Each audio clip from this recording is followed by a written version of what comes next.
సమయస్ఫూర్తి. ఒక ఊరిలో రవి అనే బాలుడు ఉండేవాడు. అతను అనాథ. రవి చాలా మంచివాడు. అతడి మంచితనం చూసి అదే ఊరిలో ఉన్న పెద్దమ్మ అనే మహిళ అతడిని పెంచుకుంటోంది. ప్రతి ఆదివారం పెద్దమ్మ లడ్డూలు తయారు చేసేది.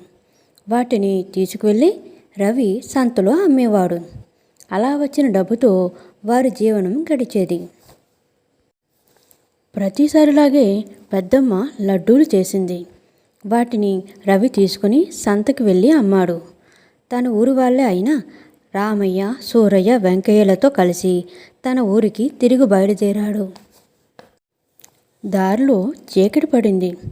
వాళ్ళు నలుగురు ఒక చెట్టు క్రింద రాత్రికి బస చేసి వేకువజామున లేచి సామాన్లు సర్దుకున్నారు. రవికి తన సంచిలోని డబ్బు కనబడలేదు. పెద్దమ్మకు ఏం చెప్పాలో తెలియలేదు అతడికి. తన డబ్బు గురించి తెలియపరచడానికి మిగిలిన ముగ్గురితో కలిసి ఆ ప్రాంతపు రాజుగారి వద్దకు వెళ్ళాడు.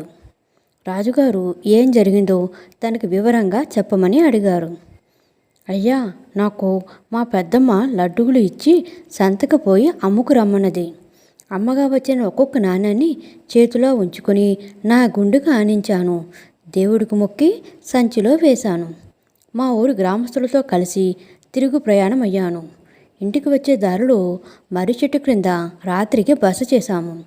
వేకుజామున లేచి చూసేసరికి నా డబ్బులు సంచిలో కనిపించలేదు అని వెక్కి వెక్కి ఏడవసాగాడు రవి.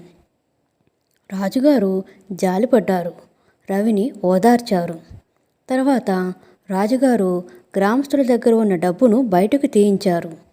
సూరయ్య అతని డబ్బును దొంగిలించినట్టు రాజుగారు ప్రకటించారు.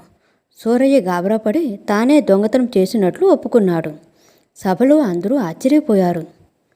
దీంట్లో ఆశ్చర్యం లేదు. రవి తన నాణాలను గుండెకు హత్తుకున్నప్పుడు అంతకుముందు అతడు తన గుండె మీద రాసుకున్న ఆముదం వాసన ఆ నాణాలకు అంటుకుంది.